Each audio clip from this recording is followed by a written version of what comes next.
Hello and welcome to the Heat Check podcast, the Miami Herald's Miami Heat podcast. I'm David Wilson, and I'm joined, as always, on the other line, Anthony Chiang, our Heat beat writer here at the Herald, wearing a Flanagan's hat. I just realized that as I was introducing you. They're actually paying me now as a sponsor. Yeah. I'm a big Flanagan's fan. We're getting free rib rolls for this. Yeah, I'm a big Flanagan's fan, so I'll do it for free, happily. Anthony, what's going on? Too much. Off-season full effect. Yeah. We had exit interviews last week, which we spoke about, and then this week we got Pat Riley give his season-ending press conference, which kind of marks the end of. Yes, that is you're officially in the off-season. Officially in the off-season. Or whatever. Yeah, wraps up everything. Wraps last season up, and now we look forward to the draft, free agency, summer league, and all that good stuff.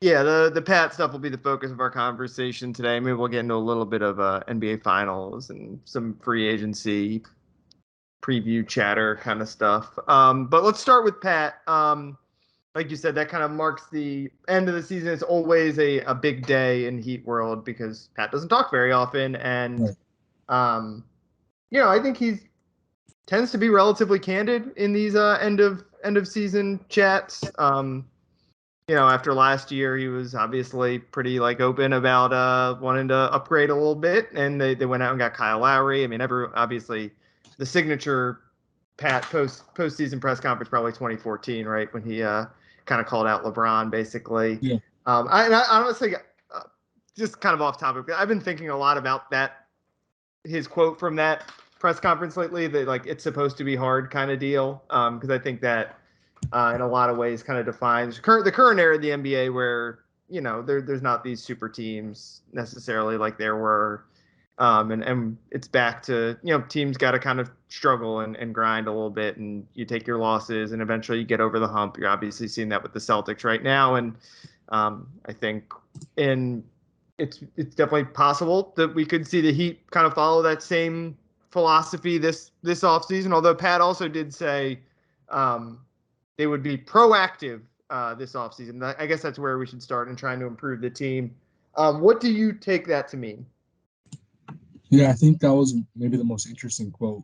Yeah. In the 45 minutes he spoke, which he was very candid, very open, and gave great stuff as usual. I in my opinion, I think Pat Riley's the best interview in sports, probably, or definitely top 5, I would say. Definitely for how important of a figure, right? There's guys who are just great personalities, but they're maybe a bench warmer or whatever. But yeah, for considering he's one of the 30 most important people in the NBA, probably, maybe even higher than that. Yeah. Considering. So the quote that stuck out to me was, if we ran it back, we would have a very good team. Yeah. You have to be, I think, very proactive in looking at how you're going to improve. You can always think about running it back and be successful, but is that going to be what's going to lead to a championship? That's all you think about. So to me, I take that quote as, and obviously it's not a surprise, if they brought this team back, they're going to be very good. Right. Right. It's like what we said last year. There seems to be a top 3 in the East right now with Brooklyn as the wild card, and they are in it, and I don't think any of the 3 are separated by so much. Right. And you're right. So they'll be in that tier, but is it good enough to win a title? I mean, to me, I think if you're one shot away, you're good enough to win a title, in my opinion. Yeah. The Heat were good enough to win a championship this year. But what Pat was saying is, if there's a move out there to upgrade this roster and be better, they're going to do it, right? Which is not a surprise. They're going to do it every year. They'll shop the market and see what's out there and see if there's a deal to be made. But again, I stick with what I said last week. I think chances are, unless Donovan Mitchell, unless a Bradley Beal, unless a Damian Lillard or whoever else you want to come up with. I've seen the Kyrie rumors now over the past few weeks, which I really don't get, but whatever. Unless that happens, Kyrie Irving. Yeah, unless that happens, I think most of this core is back next year, at least most of it. Which is why I think Pat then later in the press conference, which was always also interesting, challenged Bam Adebayo and Tyler Hero to be better next season, because that might end up being the Heat's best chance at taking another step forward, internal improvement with those 2 guys. He said Tyler Hero needs to be a better defender and become a two-way player. if he wants a starting spot, he has to earn it in training camp, which I thought was interesting. And then Bam, he talked about getting him more consistent, his aggressiveness on offense more consistent, taking 15 shots a game, not having these weird like game-to-game situations like he had in the playoffs where he takes 4 shots one game and then 22 shots the next game, 6 shots the third. It's like, like things that fans have been saying now for the past year. He said the same thing pretty much. So I thought that was interesting. And yeah, to me, my takeaway was that they'll make a deal if it's out there, but chances are, if they bring this roster back, it's going to be through internal improvement that this team gets better. And it's going to be mostly up to Bam and Tyler as the 2 young cornerstones of this franchise to kind of lead that internal improvement movement, I guess you would say. Yeah. Bam has been kind of every offseason, I think, basically of the last 3 or 4 years has been like the guy who is like all eyes on him and how he keeps improving. And, it's been a little bit of a mixed bag, right? Obviously, he is a much better player than he was, I think, a year ago. Even probably than I think the year he was an all-star that first year, he's probably, I know he wasn't an all-star this year, but that was mostly due to injury. Like, he's probably a better player now than he was then. Obviously, it was kind of novel back then because he kind of came out of nowhere and was playing in a really unique style that just, frankly, he doesn't have to, like we've said a million times, he doesn't play that way anymore because he doesn't have to, because Jimmy and Kyle Lowry are there. And now Tyler Hero obviously is growing as a ball handler, and there's less Duncan Robinson. But to me, he's still like the number one guy that he just needs to keep getting better. And I think, the shot volume aspect of it is like, you don't want him just to shoot, as we've said. Like but he needs to come up with counters and better moves to get good shots. And it's the same thing, but it's a little different. He's not. No one in the NBA, unless you're like Joel Embiid or Nikola Jokic, is like unleashing incredible post moves on guys. Like you have to be an MVP level guy to really justify that. If not, or be like, obviously he's not in the league now, but like when Enz Canner was like a valuable 6th man, like, Al Jefferson, like you can be valuable in a role with that, but that's not what Bam is going to be. But he needs to figure out either the jumper needs to be a little bit more reliable, or, I said if he develops that Giannis spin move, I think that would go a really long way. Obviously it's easier said than done, but some move like that where you can go from the elbow and get to the rim and feel confident.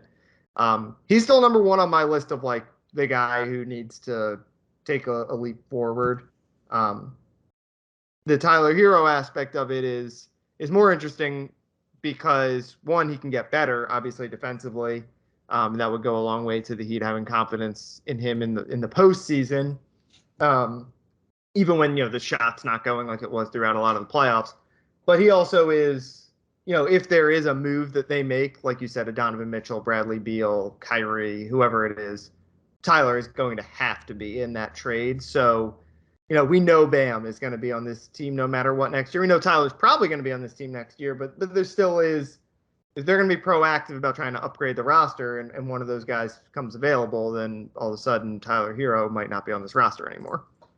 Yeah, all good points. And go back to Bam, I think it is, we do have to mention, like, he has gotten better every season pretty much. Yeah, he has. Average career highs in points and shot attempts this season, 10 rebounds, 3 assists, 1 steal. The one part that he took a step back on this year was just his efficiency. I don't know if that's because of just larger volume or like kind of a different role where he's asked to play more in isolation situations than he did before, because with Kyle, he can do that. But his effective field goal percentage, basically which takes into account 3s and 2s, was in the 46th percentile among bigs. And a big part of that was because he shot 35% of mid-range attempts, which I think the year before he shot like mid-40. Yeah, that was like one of the big stories of last year, was like, guys, figured this out. Yeah, so I will say he hit a bunch of big ones in the playoffs. Like, we know he can hit it. We know he has it in his game. Yeah, we know he has it in his game. It's just it wasn't there as consistently this year, I would say. And yeah, I mean, if he's not going to be a post-up guy, which I don't think he will be, I think he's more of like a face-up, like uses athleticism to get by you. 6'9". Yeah, he's 6'9", right. He's undersized as a center. That mid-range jumper is just going to have to be 40% or better. It's just going to have to for him to be to reach his kind of peak on offense. And ideally, he would become a 3-point shooter at some point, which I still think will be the case eventually. But that would unlock so much of his game. Mm-hmm. If he could just hit, like, even just 2 threes a game, like, not hit, let's take 2 threes a game. Like, that would be huge for him and just kind of opening things up for him and the rest of the Heat offense. So there's a lot of room for Bam to grow, I think, offensively.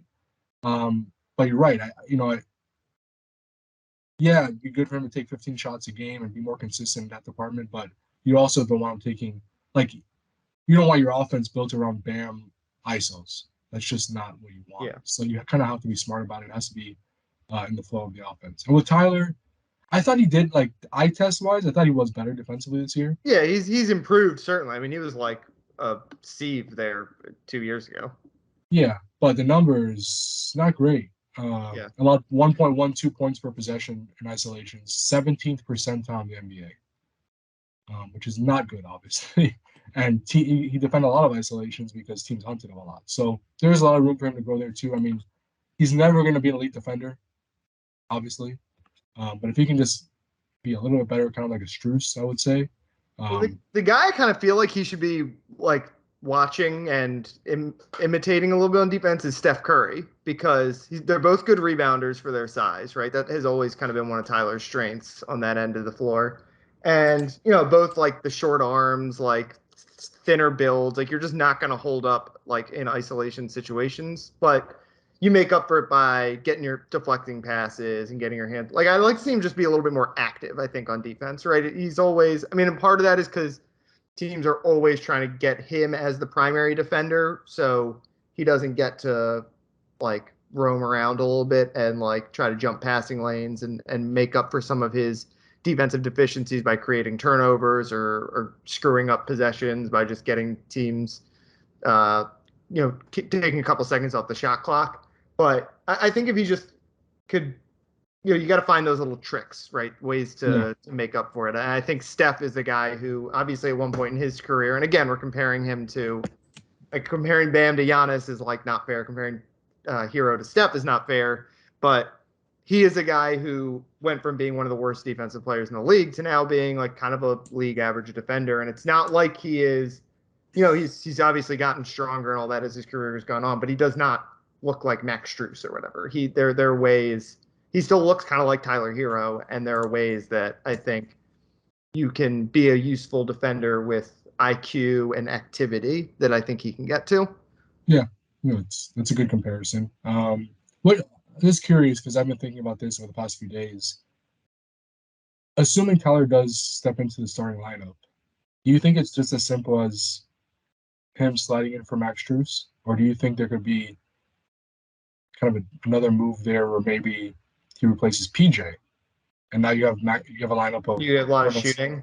A lot of shooting. You have PJ on the bench where you could kind of limit his minutes a little bit more. At 37 years old, obviously you lose some defensively.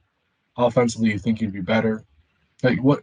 I guess how would you kind of, again? I don't even know if Tyler will start next year. I know he wants to be a starter. Kind of, to me, it almost doesn't make sense because of the Jimmy Tyler thing, But it feels like he's good enough to be a starter, and he probably will. Yeah, I mean, I don't think it's crazy because when you're trying to construct a lineup, and again, like, it's kind of stupid to even have this conversation because the odds that PJ Tucker plays more than like 50 games next year probably are not like super, like, right. There's just going to be guys in and out all the time with the Heat. But come playoff time, if everyone's full strength, like, you think about what teams try to do when they construct their lineups. Ideally, they want no weak points on offense and no weak points on defense. Ultimately, that's not super realistic. So you try to make sure you have just one guy on defense who can be targeted. And I think Strus, who is a good defensive player, if you're running Kyle Lowry, Max Strus, Tyler Hero, Jimmy Butler, Bam Adebayo, like, you're a little small is probably the one thing, but you're small even with PJ, so who cares? And then you have like one guy to pick on. Basically, it's Tyler Hero. He's got to get to a level where you don't feel like he's, what were the numbers you said? Like, if you're scoring more than a point per possession every time you attack him, like, that's just not going to be starting caliber for the Heat in the playoffs, considering their goals. But if he can get that down and get a little bit closer to league average or 40th percentile or something like that, then I don't think it's crazy to think that could be the lineup because PJ was obviously very good this year, but when those corner threes aren't going in, you're playing 4-on-5 on offense basically with him. Yeah. I actually, I want to give credit to this person. I was taking questions for mailbag, and someone asked me that question. I thought it was interesting. I hadn't thought about that lineup. When I looked it up, it produced positive results, but I think it was only used like 15 minutes in the regular season. So it wasn't used much, but it fared pretty well in that limited sample. So I wouldn't rule it out. I still feel like you'd probably just slide in for Strus and PJ would start, but it makes sense. It kind of makes sense to really think about it that maybe that could work. Yeah, I mean, I think a lot of it will depend on how PJ shoots, right? If he shoots like he did this year, then he's got to be in the starting lineup essentially. But if he just if his 3-point percentage, what did he finish at in the regular season? Like it was 40%. 40, right? Yeah, like if that drops to 37% or something, it changes a lot of the math. Yeah, just ask Duncan Robinson. Yeah, exactly. A couple other things from the Pat Riley press conference.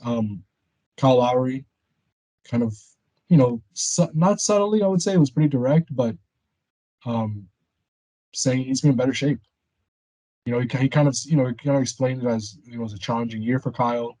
The move from Toronto, he'd been in Toronto for so long. He had the personal reasons, which had him going in and out of the lineup and missing weeks at a time, and kind of took his mind off of basketball, which played a factor in kind of maybe staying in tip-top shape. But Pat was pretty usually lose weight during the season, and he did not, and that's pretty rare. Yeah. So that was something definitely worth noting. PJ Tucker, Pat Riley definitely wants him back. Called him a cornerstone.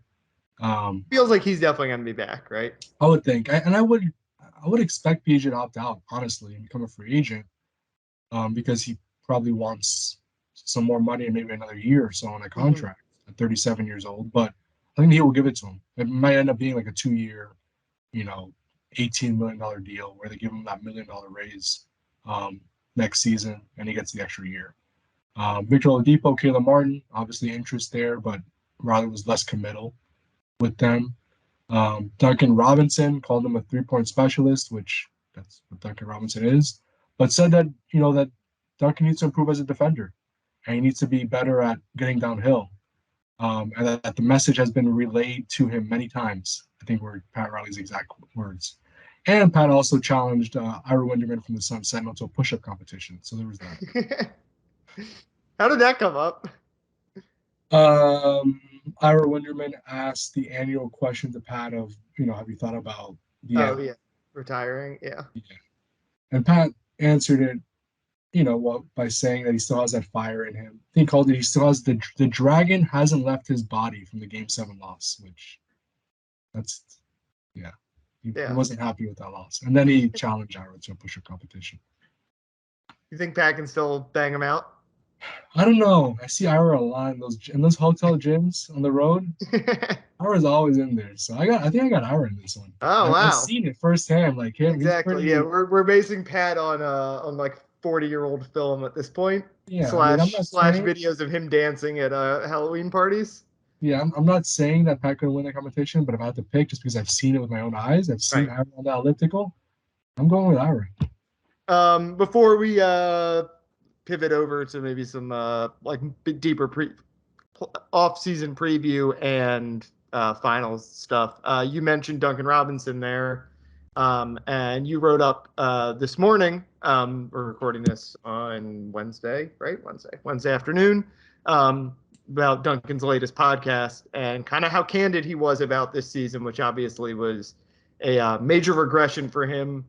His worst season he had basically since that like rookie year when he was up for just a handful of games. Mm-hmm. What were the big takeaways from that for people who haven't had a chance to read it? Well, how open and vulnerable he was. He spent like 50 minutes talking about this postseason, how challenging it was. And obviously we knew it was hard. I mean, what player would be okay with just going from starting for 3 straight seasons and then getting, 5 DNPs in the playoffs? Mm-hmm. But it was just interesting to see him kind of verbalize it. You don't really see that too often. And that obviously happened on his platform. The questions that he, that I'm not saying he curated the questions, but it was, they could edit it. They could. It's more comfortable. It's a more comfortable setting for him. And he talked about the struggles of it, kind of when he realized when like the new reality for him was that he was not going to be playing much. Mm-hmm. We talked about that first 2-game stretch in the playoffs where he set the Heat threes record in for game 8 threes, and one. he played 7 minutes in game 2. And he said, like, he said, I think, like, I have the quote here, I think that particular game 1 to game 2 shift in that series was something that I probably let bother me a little bit more than I should have. And then game 3, he went out and he got more minutes, but he didn't play well. And he thought it was like Right. just carryover from the first 2 games and how frustrated he was. And that kind of set the tone for the rest of the playoffs. He also talked about how, not upset, but just kind of tough it was to deal with the fact that game 1 in the second round, he got DNP, his first DNP in 3 years. And then game 2 against Philly, the Heat won by 16, and he did not go in until the final 55 seconds, Right. basically play garbage time. Yeah, like Haywood, Highsmith, and Yeah. Omer Yurtseven were in before him in that game. He basically said, like, after the game, he got text from, like, everybody saying, it's like, what's going on? And another interesting thing was he said, like, before the game, after the game, halftime, when, you cross paths with 76ers players, like, on the court, they were, like, asking him, like, are you hurt? Is everything, it's like, what's going on? Why aren't you playing? Like, they thought he was hurt. So it was just an interesting kind of look inside of, like, kind of how tough it was for Duncan. And he admitted, like, a lot of the response, he took a lot of the blame for not playing because of his shortcomings and defensively, how teams were able to take advantage of him and how he wasn't as good defensively as he would have hoped to be. And basically said this offseason he's working on his body again, trying to add weight, trying to work on his mobility. Because he knows, I think in the Heat, I mean, Pat Riley said as much, and the Heat said as much with the decision to sit him for some of that playoff run. Like, he's got to be a better defender to stay on the court in those high level situations. So how can he? That's one of the hardest things to get better at, defense. And we talked about with Tyler Hero. What do these guys have to do? Do you think to get improvement on that side of the ball? And again, like if Duncan shoots 43% or whatever this year, we're having a totally different conversation about him because you can live with some defensive breakdowns if he's giving you an extra whatever points per game on his 3-point shooting. So if he comes back next year and is a 42% 3-point shooter, like he's going to play more no matter what. But I mean, that is the problem with being a 3-point specialist. I mean, the all-time worst one of these 3-point specialist contracts is Davis Bertans, who like all of a sudden stopped making threes and becomes literally unplayable because it's all he does. Duncan is a more complete player than a guy like Bertans. He needs to get better on things that are tricky to get better at. It's easy to get up in the gym and shoot 500 3-pointers in 2 hours or whatever and feel like you're improving. But defensively, it's a little trickier. Yeah. I mean, physically, he is who he is, right? Like, I think for him, it comes down to, he fouls a lot. Right? Yep. So a lot of that's technique. So working on your technique. And I guess if you could improve marginally, he's never going to be Jimmy Butler or Bam Adebayo on the perimeter, but if you can improve marginally your mobility, and he said getting, his quicker feet too is a big emphasis for him. That's hard. Like you said, that's hard to improve. Like at this point of your career, he's 27, I think. Mm-hmm. You are who you are physically. But if he believes he could work to improve that, like that'd be something that would help him obviously on the defensive end. But I think a lot of it comes down to technique and, if you can just cut down on a foul or two, that would help. Make a big difference. Save a couple points off the board. Get a couple points off the board. So I think it probably starts right there. Yeah, he could also still get stronger, right? I mean, that's another thing. Like his body type is he's always going to be thinner, but I mean, you look at just Max Strus just having that solid base, and Duncan just does not have the body type to get there, but it makes a big difference defensively. You see it with Jimmy Butler, you see it with Kyle Lowry, right? The best defenders in the league tend to all have that similar physique. And Duncan can't get there, but he can get a little stronger, certainly. And I think the offensive, we saw it. What was the game 5, right, of the Boston series where Duncan played a lot and made a couple like plays off the dribble. I think that is where I feel the improvement is realistic because he's always been like kind of crafty around the rim. His handle is not great, I guess, and that is what kind of needs to improve. And like the that decision-making decisiveness of like, a lot of times when he comes off a screen, if the guy, if he's not open enough, he gives it back to Bam or whatever, right? Or is moving it right away. Whereas if he can get to the point where he's coming off a screen, the guy's helped over, and all of a sudden he can dribble twice, that makes a huge difference offensively for him too. Yeah, Pat Riley actually touched on that. Like, it's him getting downhill more. Right. Like he has to turn the corner on those handoffs. And I think he's a good finisher around the rim. Yeah, it's that he's first big. dribble or two, basically. Yeah, I thought he did more of it this season too. I mean, he probably could do even more, but I thought this season, especially like halfway through the year, he made an adjustment of, okay, if they're going to overplay me, I'm going to turn the corner and take it in. And like you said, Game 5 against Boston, he did that a few times. So, yeah, I still think Duncan's a good player. Like, I still think he can help this team. I think he makes the offense better. He shot, he got a slow start to the year shooting wise, but he shot over 40% from three on that volume after, from December on. Right. So, I know like the way it ended, like it looks bad for Duncan and his future with the Heat. And yeah, his contract would help facilitate any deal that the Heat make, right? If it's for a star. Like that's obvious. They need that type of contract to package with a guy like Tyler Hero who makes, $5 million next year and make the numbers work. But if Duncan's here next year, would you be shocked if he's in the rotation like to start the year? I wouldn't be shocked. He'll definitely be in the rotation to start the year if he's here. Yeah, so I still think he might start next year if he's here. I'll say, would you be shocked if he started? Like if Max started the year shooting 20% on threes and they turn Duncan again. Like, we've seen this too many times to rule a guy out. Like I still think Duncan's a really good player. Yes, he has to improve defensively. Yes, he has to become a better all-around player offensively. But for what he is, he's still very, very good. And he's an elite shooter. He's one of the best shooters in the team, and you can't have enough of that in the league, and you can't have enough of that in the NBA these days. Speaking of his contract and the size and the ability to facilitate other deals, we'll get more into. Well, we'll probably come back next week again and do maybe a more like off-season centric preview of all the potential trade rumors out there and all the possibilities, and do we want Kyrie Irving in Miami and all that kind of stuff. But let's quickly, because I can't remember if you or Barry wrote like the off-season primer, basically, like where they're at with contracts and all that kind of stuff, and all the possibilities to upgrade. What is most intriguing to you? If they are going to upgrade, let's just say, what is the most interesting / realistic, like combine them kind of upgrade you could see them making? The wrong guy to ask, because I just think that like you think they're staying put. Yeah, I mean, it won't be the exact same 15 guys. Right, yeah, they gotta. I think all that. I love looking at mid-level guys. I'm excited to do that in the next week or whatever. Yeah, this free agent class isn't great. No, it's horrible. There'll be a few guys that might be able to help them on the back end, but it's just not a great free agent class. But I guess the name that makes people most exciting, that seems, even though it still doesn't seem likely, I guess it's most realistic because we've seen rumblings that he's not too happy, is Donovan Mitchell. Yeah. But, from everything you hear, all the reports that are coming out of Utah, they don't want to trade him. They want to build around him, especially with the All-Star game coming to Utah next year. Like, they want to stay competitive. But all it takes is, Donovan Mitchell. We've seen this so many times before in the league in the past few years, like for a star to say, I don't want to be here anymore, I want to be traded.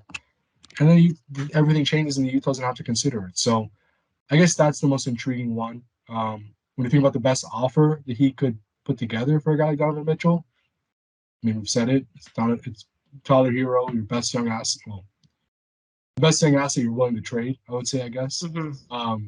Duncan Robinson to make the numbers work. And I guess if they say Utah, you pick a young guy that you like from our roster, and we'll add him to the package, whether it's Max Strus, Gabe Vincent, Omer Yurtseven, one of those guys, and then 2 first-round picks.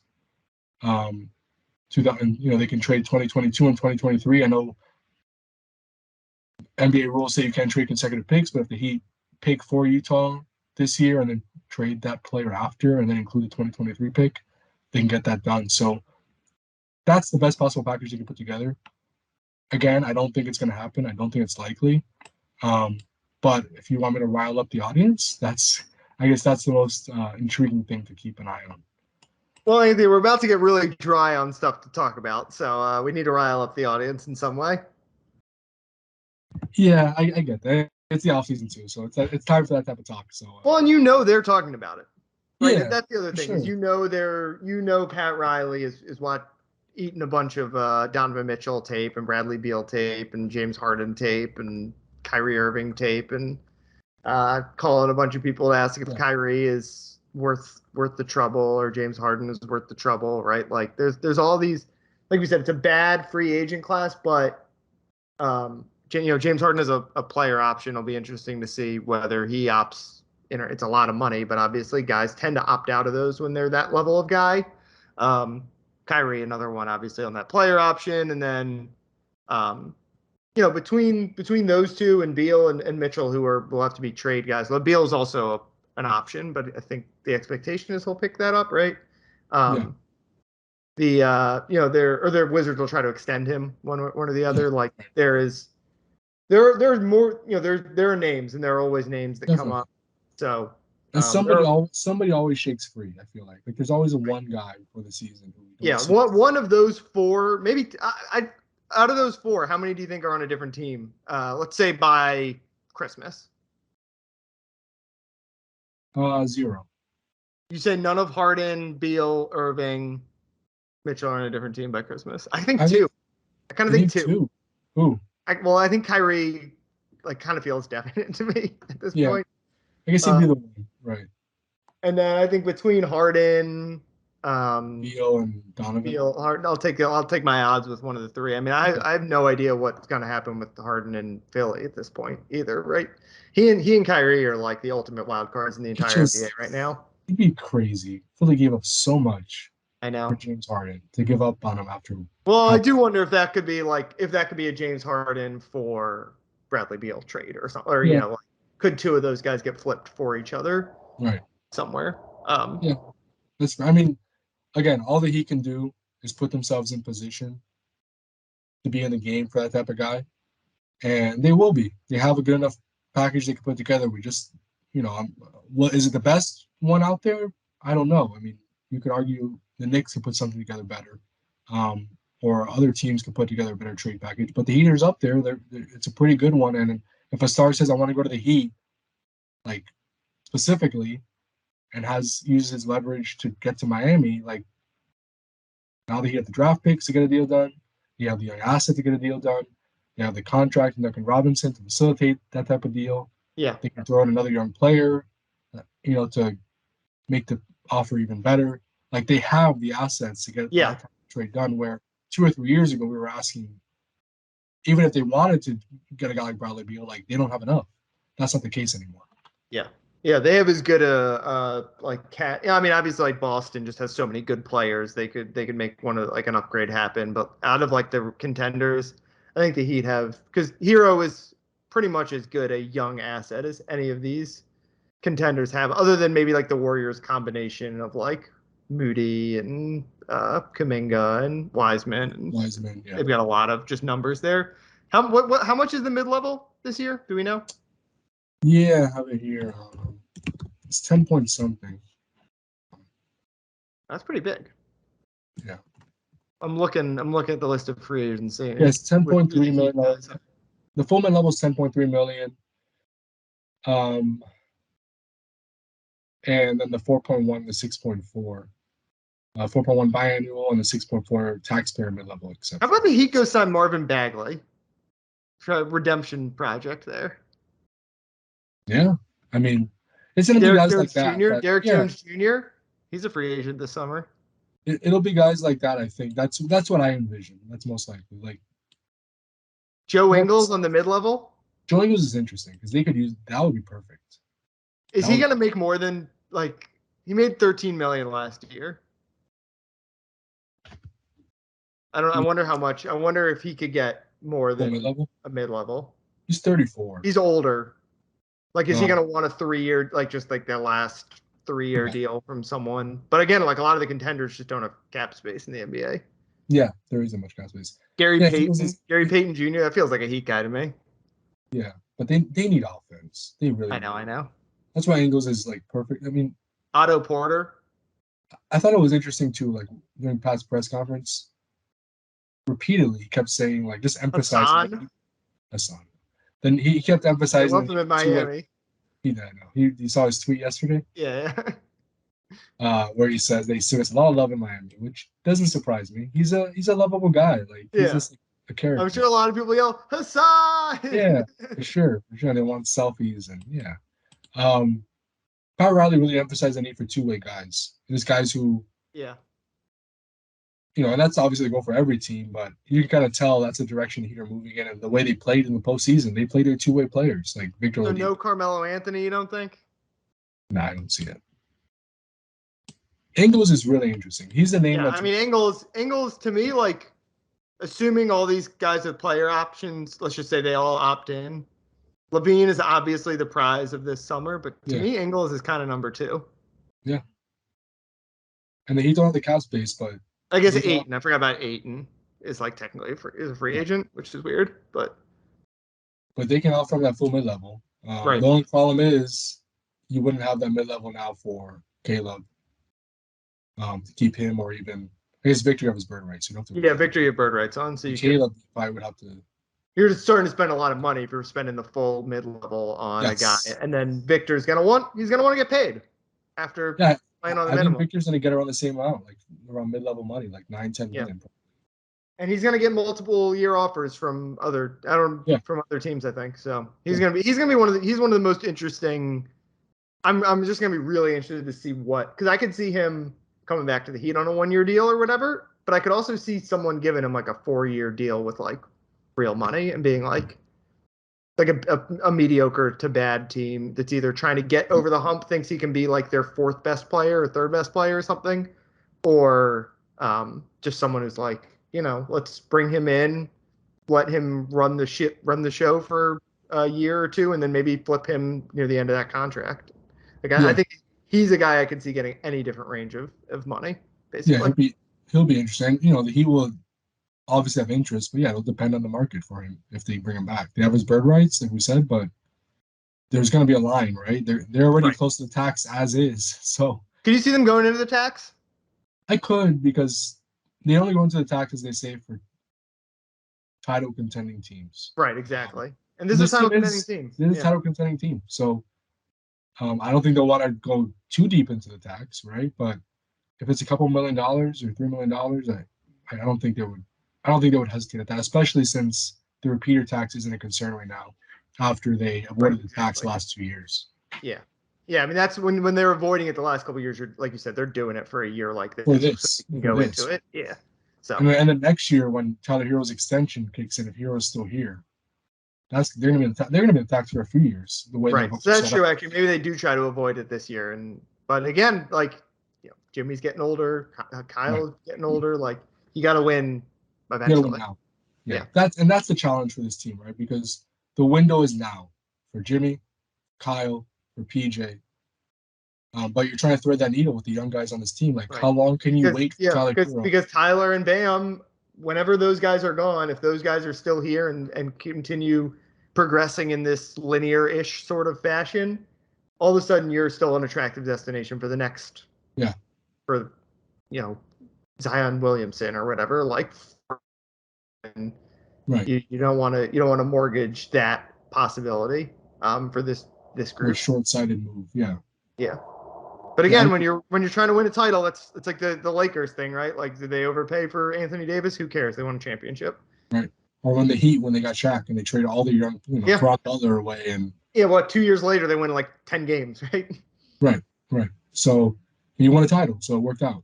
Yeah. So I mean, it's tough. It's a balance that the Heat are trying to strike, and again, I think if the worst case scenario is they bring this team back, they're going to be a contender. They're going to still be a very, very good team. But if there's something out there that will make them better, the Heat are going to try for it. So it'll be an interesting offseason like usual. You got any final thoughts before we get out of here? No, I think that's it. Thoughts, NBA finals thoughts. Oh, sorry. Plural. Other than like the Celtics remain very strange to me. It's just like such a weird team. Like they're losing a lot of quarters in this series. What? They're losing a lot of quarters in this series. That means that the Golden State's already won the title.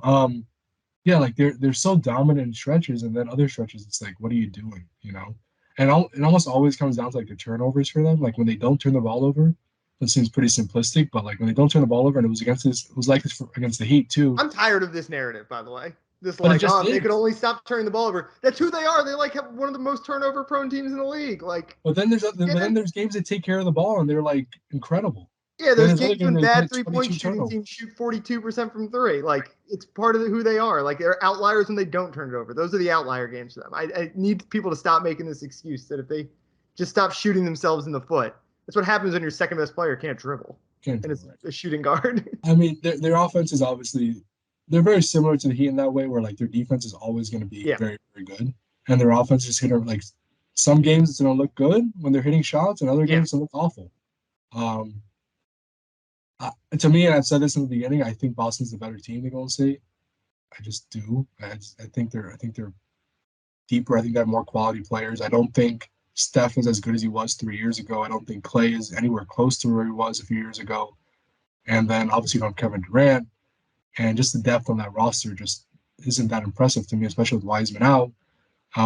But I never count on Steph. Steph is still incredible and one of the top players in the league. I think there's a different Warriors team as you're wearing a Golden State shirt there. Yeah, I've got my Steph I shirt think there's a on. different Warriors team than what we've seen the last I 3 years figure ago, 4 years ago, Heat 5 years fans ago. will be fine with the Warriors shirt when they're playing the Celtics, so I figured I Yeah, could wear it. for sure. I'm sure most Heat fans are going for Golden State. Yeah. I think. Yeah, I mean, to me, it's very much like, yeah, the Celtics like probably have the second through like fourth best players in the series, but Steph is just like on a different planet right now, I think. And Yeah, he's still the best player in the series for sure. yeah, I feel good about my take that he's the second best player in the league still. I don't know about that. I still think Giannis and KD are the two best, but Maybe, but KD was terrible in the playoffs, so yeah. I mean, I'm a KD guy too. He's a Maryland guy, you know, PG County. Like I ride. That's why I'm a Victor Oladipo guy too. But you know, Steph has just been that first quarter of game one. I was like, oh my god, he's gonna average like 45 in this series. I know. Yeah. But the Celtics like just forgot to guard him. Like he got more wide open threes in that first quarter than I think I saw him get the entire playoffs. It's almost like you watch the Celtics being saying like, okay, we're trying to adjust to this. Well, that was literally what offense. Marcus Smart said, right? In the mic'd up, he was like, "This isn't the Heat series. We got to guard these guys. We gotta like step up and deny the three. We can't be sagging back on Steph Curry." Yeah. Yeah, it's not Jimmy Butler anymore. How do you think the Heat would be faring in this series? Are you thinking that at all when you're watching? I mean, who it depends on injuries. Obviously, if Tyler would have been able to play, but I thought the East was a lot better than the West. The East is way better than the West. You look at the way that the Warriors ran through the West, and now the East is like a dogfight with this Celtics team that, again, like they beat the Bucks without Middleton and the Heat without Hero. Like they had to grind through two series against shorthanded teams. Yeah, I think the Heat, the Bucks, and the Celtics could beat the Warriors in the series. Yeah. It would be so weird to see the Heat Celtics or the Heat Warriors contrast would be like so strange. Oh yeah, so different. The way the Heat are just slow and just like trying to get to the rim and get fouled and like whacking people in the head, and then the way that the Warriors like just, I mean, that stretch they had at the end of right is the end of the third quarter where Poole hit the deep three and then hit another one. Steph also had a really deep three at one point. Yeah. Like that is just like we haven't seen the Heat like ever do anything like Tyler that. Hero can do that. Tyler Hero can do that, and Duncan can hit from deep, although he's not like pull up like that necessarily. Right. Tyler Hero's more like a Jordan Poole type of guy. I feel like where he could do that type of flashy stuff, but that's about it on the Heat's roster. I know. And I guess you could say Bam still reminds me a lot of Draymond. I know he does. He's not really a center. He's much better offensive player than Draymond right now. Yeah, Draymond was really good in game two. Yeah, but just as like that in the short role as a facilitator in that pocket, and obviously defensively what Bam can do, like he kind of is like the I don't want to say modern day version, but like the center version of Draymond. Yeah, it would have been like obviously Draymond's still going to play for a couple more years, but like couldn't you see if this was like if Draymond was like 2 or 3 years older, like we get a story in 2 summers like after Draymond's been retired, like Bam spent the offseason working with Draymond. Like, it feels we saw in the Olympics, like they became very close. Right, yeah. And they were like basically Draymond and him were like working together on different things, and they struck a friendship. So yeah, I think those guys, two guys know like they're really similar in the way they play. All right. I think we can wrap things up there. We'll come back next week, I guess. Yeah. So we got, let me pull up my calendar. We've got 2 weeks from now will be the day before the draft, right? The draft. The day of the draft. Yeah. So we'll have an episode that comes out on the day of the draft, I guess, to kind of preview it. He'd have a first round pick, which is fun. We'll have to as of now. As of now, could be the part of a Bradley Beal trade or something. So next week we'll come back, maybe do like kind of a off-season preview, because it'll all obviously start. There will be a bunch of trades go during the draft, like there always are. Although I think there weren't weirdly last year, right? It was like something like we all thought it was going to be a bunch of stuff and then didn't happen. So, but anyway, the offseason really gets started. Next week the finals could be over, or at least we'll be pretty deep into them and we'll be full into offseason mode. So we'll do that. Thanks as always for listening. You can follow Anthony on Twitter at Anthony_Chiang. You've got lots of Heat stuff still coming all the time. Yeah, enough to keep me busy. That's for sure. Never a boring day on the Heat beat. You can follow me on Twitter at DBWilson2. Quiet all around the sports department these days. We thought we were going to be going until the end of June between the Panthers, the Heat, Miami baseball, and all of a sudden it's just the Marlins getting into having 90-minute long team meetings or whatever. The Marlins and team meetings, yeah. Yeah, so it's gotten a little quieter here in South Florida, but that's fine. I think everyone is exhausted from the last month or two. Dolphins camp is just around the corner. They're out there every day now. I can never keep track of when the NFL is going. It feels like they're really like practicing all the time somehow.